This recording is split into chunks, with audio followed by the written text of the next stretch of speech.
Today on Geopolitics, we dive into a dramatic showdown in the heart of Europe. Hungary, led by Viktor Orbán, is once again clashing with Brussels in a way that could reshape the future of the European Union. Viktor Orbán, Hungary's long-serving prime minister, has launched a full-scale challenge to the EU's plan to phase out Russian energy imports by 2027. His government argues that Brussels is trying to sidestep his veto power by using trade rules rather than sanctions, and Orbán has pledged to take the fight to the European Court of Justice. He calls the EU's move a flagrant violation of European law, warning that Brussels will pay a very high price. Why is Orbán so desperate to stop this phase-out? Because Hungary remains heavily dependent on Russian fossil fuels. He says that losing access to oil and gas from Russia would trigger an economic collapse. Meanwhile, he apparently secured a one-year exemption from US sanctions on Russian energy companies during a meeting with President Trump. A waiver that Orbán claims will last as long as both he and Trump remain in power. But Orbán isn't just pushing back on energy policy. He's also rejecting deeper economic integration with the EU. Recently, he stated that Hungary should not adopt the euro, not because of technical economic reasons, but because he sees the EU itself as disintegrating. For Orbán, accepting the euro would tie Hungary's fate too tightly to a bloc he increasingly views as overreaching. At the same time, Orbán continues portraying Brussels as an overbearing empire. In a fiery nationalist speech, he vowed to root out what he described as a global shadow army of foreign-influenced NGOs, judges, journalists, and activists. He framed it as a battle for Hungarian freedom, claiming that Brussels is abusing its power, just as former empires did. He promises to dismantle foreign-funded institutions, calling this Easter cleaning for his country. On the democratic front, tensions are mounting. EU leaders and independent media executives are raising the alarm over new Hungarian legislation that could severely restrict press freedom. Critics compare it to Russia's foreign agent law, pointing out that it would allow the Hungarian government to monitor, fine, or even ban organizations that receive foreign, including EU, funding. More than 90 media heads from 23 European countries have signed a statement urging the EU to intervene. Orbán's political strategy also extends to his opposition at home. In a move that surprised many, his government attempted to lift the immunity of one of his main rivals, Péter Magyar, the leader of the Tisza party, Század, but a European Parliament committee rejected that attempt. Magyar, once an insider in Orbán's Fidesz party, has gained traction and now represents a serious threat ahead of Hungary's 2026 elections. Orbán is also playing tough on enlargement. He has publicly opposed Ukraine's accession to the EU, saying he fears instability and war risk within the bloc if Kiev joins. In his view, Ukraine should remain outside the EU. He describes a strategic partnership instead of membership. Meanwhile, he supports the EU's expansion to the Western Balkans, showing that his resistance is not against enlargement per se, but selective. Let's look at his more geopolitical positioning. Orbán has sharply criticized EU sanctions on Russia, calling them a detriment to Europe's own competitiveness. He argues that sanctions engineered by Brussels have not weakened Moscow, but have weakened European economies. A bold line that wins him sympathy among some who see the EU's sanction regime as bureaucratic overreach. Yet despite his hardline stance, Orbán has sometimes backed down, or at least recalibrated.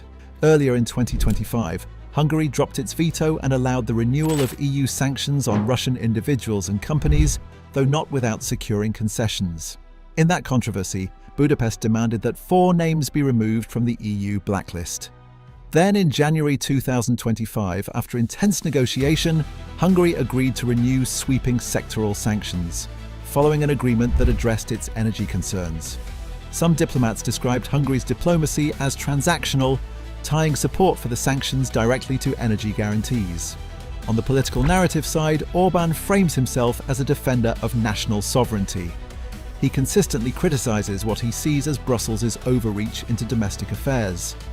In one public address, he declared that as long as Hungary has a national, rather than a Brussels government, there will be no migration pact, no migrant ghettos, and no migrant crime. He even insists that Hungary's opposition to EU war efforts is about protecting Europe, saying, Hungary does not want the European Union to be at war. But not everyone buys Orbán's framing of the conflict. Critics within the EU worry that his resistance undermines the bloc's unity. His pushback on energy phase-out, his ambivalence to joint euro adoption, his anti-migration rhetoric, and his crackdown on civil society all form part of a broader pattern, an increasingly authoritarian tilt that clashes with the EU's democratic ideals. Then there's the symbolic core of what Orban is up to. More than just rejecting certain policies, he's presenting a rival vision of Europe, one rooted in national sovereignty, tradition, and a rejection of Brussels' empire, as he puts it. For him, the EU should be a looser framework of cooperation, not a centralized superstate. Against this backdrop, the role of EU politics as a platform becomes all the more vital. If you appreciate nuanced, up-to-date coverage about these seismic EU shifts, subscribe to EU Politics now, because the future of Europe might just be shaped by this very moment. Looking ahead, Orban is not just playing defense. He's positioning Hungary as a power broker. By threatening legal action, vetoes, and public confrontations, he gains leverage. And with Hungarian parliamentary elections coming in 2026, each of his moves is also a domestic play. He's signaling to voters that he's standing up to Brussels, defending Hungarian interests, and insisting on national autonomy. But the question is, how far can he go? Will the European Court of Justice side with Hungary in his challenge to the energy phase-out? Can the EU afford to make concessions without undermining its climate and security goals? And most importantly, what does Orban's defiance mean for the unity and cohesion of the EU in the long run? One thing is clear. Viktor Orbán is no longer just a fringe nationalist leader. He's at the centre of a major European political fault line, one that tests the very architecture of the European Union. And whether you see him as a hero of sovereignty or a threat to democracy, his clash with Brussels is among the most consequential EU political fights of our time. If you followed all this, make sure you subscribe to EU Politics. Stay informed, stay critical, and stay ready for what may come next. Thanks for watching, and until next time, we'll keep watching Europe's power struggle unfold, right here on EU Politics. As this political storm intensifies, analysts across Europe warn that the EU may be entering one of the most challenging phases in its modern history. Orban's confrontations are no longer isolated disputes. They form a larger pattern that other Eurosceptic leaders are beginning to emulate. Several governments in Central and Eastern Europe are quietly observing Hungary's strategy, wondering whether Orban has found a new formula, using veto power, legal threats, and political messaging to force Brussels into compromises. If this model proves successful, the balance of power within the EU could shift dramatically toward national governments, weakening the Commission's authority. Meanwhile, Orban's domestic media network continues to amplify his narrative, portraying him as the protector of Hungarian sovereignty against a distant European bureaucracy. This messaging resonates with a significant portion of the Hungarian population, who feel alienated by rapid EU-driven reforms and global economic pressures. But critics argue that Orban's portrayal of Brussels as an adversary